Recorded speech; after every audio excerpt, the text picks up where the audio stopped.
Most people, they get a job, they look around, they see how everybody else is doing their work, and they start doing it the same way. They should stop and think, I wonder if any of these people know what they're doing. You know, is there a better way to do it? But don't we have a need to fit in? I mean, we don't want to stand out. We don't want to get fired. We don't want to make waves. Exactly. Just fall into line, you know, take a number, be like everybody around. You know, that'd be great in the animal kingdom. But human beings aren't supposed to live that way. I think we should make a few waves. We should maybe stand out, be different. Not for the sake of being different, but because we are different. We all think different thoughts. And I believe we should start to think and build images in our mind of what we'd like to do and then set out and do it. The greatest ability that God has given humankind above the animals is the ability to choose. A dog can't be anything but a dog. A cat can't be anything but a cat. A human being has the power to choose. We can choose. And I'm asking you, what do you see in the future for you? What brought you here today? What caused you to get up? What is it that you're looking for? What would you like to do? What do you believe you've been destined to do? What talents, skills, giftings, and abilities do you possess to support your desire to do it? What are your motives for wanting to do it? Why do you want to become what you are looking to become? What steps are you taking to become and to live the life, to make the dream a reality? Life is death without change. Are you willing to make a change in your life, to realize a dream, to fulfill what's in your mind, what you can visualize as your life? And are you willing to put the sweat equity, the time, the persistency that it takes, not on your timetable, but on fate's timetable? If you are, then you have to educate yourself in whatever that subject matter is. Every day, do something that moves you toward that goal, that keeps that goal alive and in sight and in focus. However small or insignificant that step might seem, take it. Do it. Make it happen. Because that goal isn't going to achieve itself. Get better. There isn't any of us that can't get better. So turn on this whole idea of personal development and personal growth. That was what my teacher shared with me to change my life. Starting a few steps from here at that convention. I'm telling you, for things to get better, you got to get better. Don't ask for it to change out there. Ask for you to change here. Don't ask for a more favorable wind. We call that naive. Don't ask for better seed, better soil. This is the only planet you got. Just ask that you can get wiser and stronger and better and be able to take care of your own responsibilities. Get better. We bitch about everything in life, but we do nothing about it. Very few people do anything about it. I'm fat, I'm out of shape, all these things. What the are you doing about it? You gotta take action in your life. You gotta stop bitching. You gotta start find a solution to your problem. Don't be the problem. Take action. For every action, there's an opposite reaction. If all you do is bitch, nothing's gonna happen in your life. Take action, take control, stay hard. Compare yourself to who you were yesterday, not to who someone else is today. Because you need to have a hierarchy of improvement. You need to be aiming for something, and that means you're going to be lesser than people who've already attained along that dimension. So the question is, who should you defeat in the final analysis? And the answer is, you should defeat your former self. You should be constantly trying to do that. And you're the right control for yourself too, because you're the one who's had all your advantages and disadvantages. Do you understand what that means? Do you understand how aggressive you gotta be? Do you understand even when you're aggressive, you still gotta have patience? Do you really understand the work that has to be applied to it? Because you can want all day long, but if you don't apply action to it, then how can you achieve? How can you achieve the greatness that's within you? How bad do you really want it? You gotta hear me. People talk about Oprah Winfrey, Ted Turner, Warren Buffett. Listen to me. I don't care how much money you make. You only get 24 hours in a day. And the difference between Oprah and the person that's broke is Oprah uses her 24 hours wisely. Because your brain will trick you. You are your own worst enemy. You're failing because on a daily basis, you fail to exercise your self-discipline muscle. On a daily basis, you fail to sacrifice. You're failing because on a daily basis, you fail to come up with a plan. On a daily basis, you fail to get uncomfortable. You fail to push past your limits. And you fail to believe in yourself. Here's the problem I find most people have. They judge themselves through the lens of a moment. They fail at something. They miss. They embarrass themselves. They flub something. And they think that defines who they are. But I'm telling you right now, you're not defined by who you are. You're defined by who you want to become and the price you're willing to pay to get there. Because life doesn't give you what you want. It gives you what you deserve. And if you haven't worked for it, if you haven't sacrificed for it, if you haven't given your all, then you don't deserve it. And you won't get it.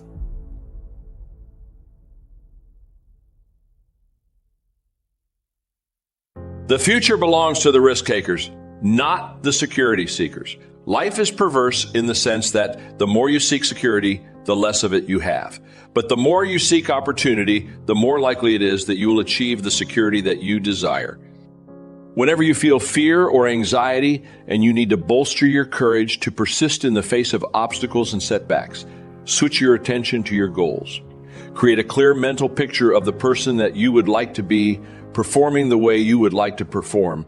There is nothing wrong with thoughts of fear as long as you temper them with thoughts of courage and self-reliance. Whatever you dwell upon grows, so be careful. This brings us to a very important mental principle called the law of accumulation. The application of this law is a fundamental reason for success in every field, including yours. This law says that every great life or great career is an accumulation of hundreds and perhaps thousands of efforts that nobody ever sees or appreciates. Great success is the result of countless hours, maybe even months and years, of preparation and hard work toward the goal of becoming very good at what you are doing. This law of accumulation says that life is very much like a balance sheet with both credits and debits. Every time you do something positive to enhance your abilities and to improve your life, you get a credit on the credit side of your ledger. Each time you waste your time or neglect to take advantage of an opportunity to learn and grow, you get a debit on the debit side of your ledger. Here's the key. Everything counts. Everything that you do or fail to do is written down and totaled up on your balance sheet. Everything that you do or fail to do counts in some way. Nothing is neutral. Everything is either moving you toward a better life or moving you away from it. Everything counts. Successful, happy, self-confident person is an individual who has consciously and deliberately built up a lot of credits on his or her balance sheet. An unhappy, negative, or insecure person is a person who has a lot of debits on his or her balance sheet. Because the only things that count are your actions, it seems that every positive and constructive action you engage in adds up and increases your levels of self-confidence and self-esteem. The law of incremental improvement, perhaps the most important corollary of the law of accumulation, is what is called the law of incremental improvement. This is really the law that explains how you move from wherever you are to the top of your field. This is the law that explains all great success in America or anywhere else in the world.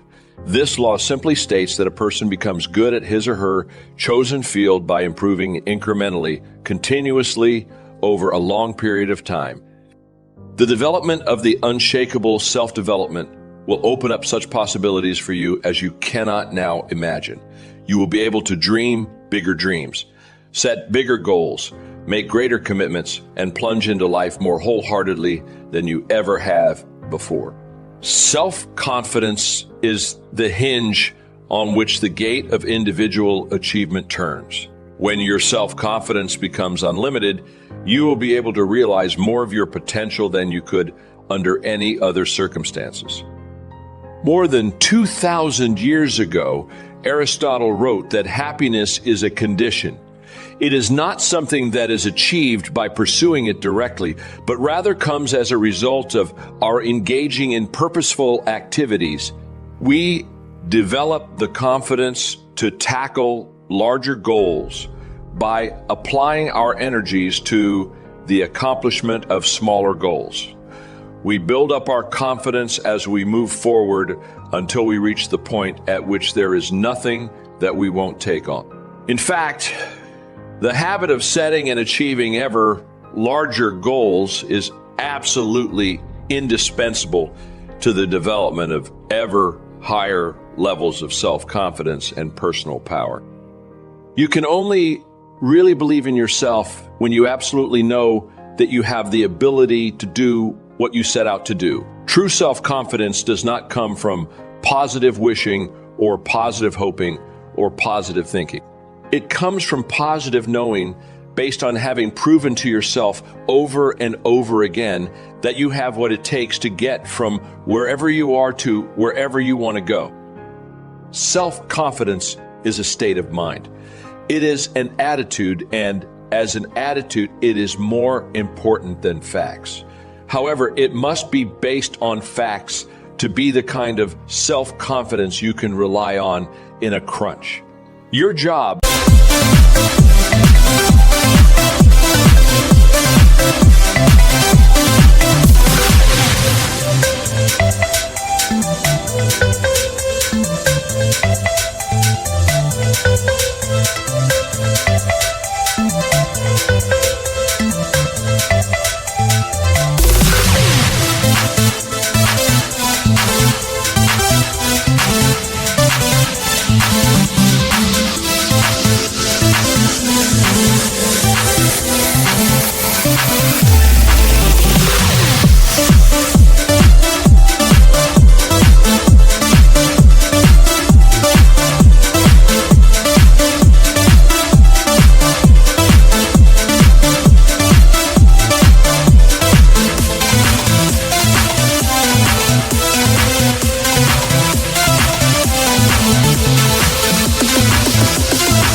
is to do whatever it takes to convince yourself in your heart that you are absolutely unstoppable and that you can achieve anything that you put your mind to.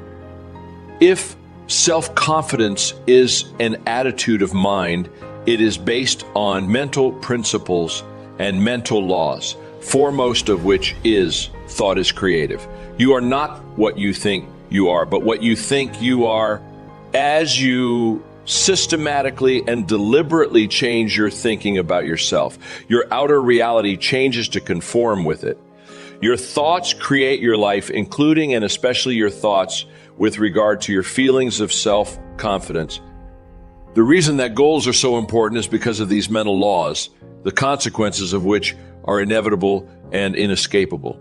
You are happy and successful to the degree to which you conform your life and your thinking to these laws and live in harmony with them.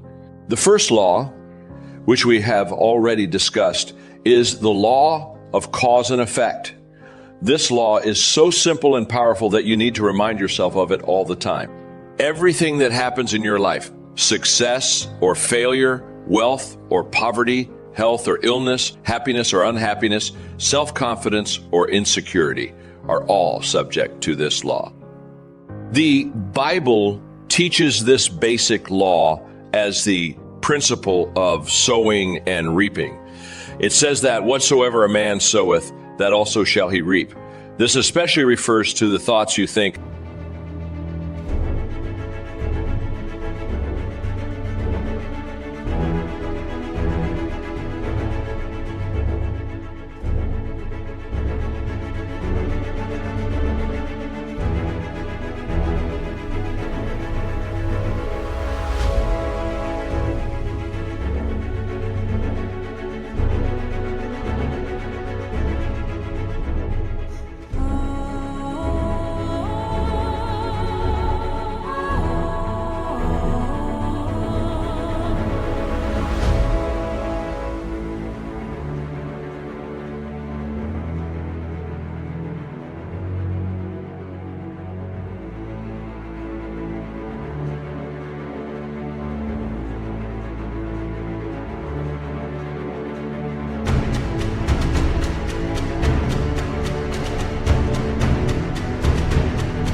If you sow positive, optimistic, uplifting thoughts in your mind, you will reap positive, optimistic, uplifting events and experiences in your life.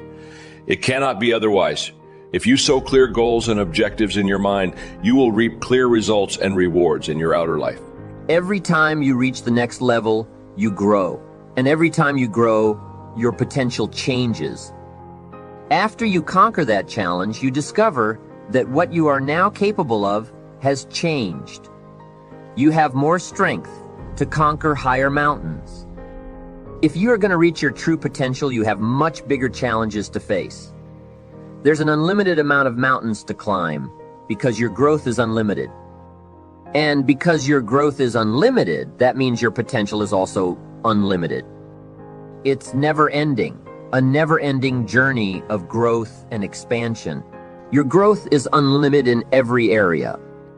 What can I do now to make those changes so I can reach the next level in my health? Because the new energy I will get from better health is going to help me get to the next level in other areas as well. What can I learn or commit to now to make that area of my life better? Can my mental health and self-image be better? What can I work on every day to make sure my inner talk and sense of self is better? Because the better I feel about me, the better I am going to show up in this world. When I get to the end of my life, I want to know for sure I left nothing on the table. I want to know I gave my heart and soul to reach my truest potential. I want to know I did all I could to carve out the greatest version of me. No regrets. That's what it's about. Having zero regrets. And you can only have no regrets if you gave every ounce of your soul while you were alive on this planet. Every area can be mastered. So I am going to master every area. What's the point in having one piece of the pie? I'm cooking the whole thing, so I'm going to enjoy the whole thing, piece by piece, until my soul is full. And it will never be full until the end of my life. When I look in the mirror and can say, honestly, I gave everything to be my very best, and I'm proud of who I have become, until that day I will not stop.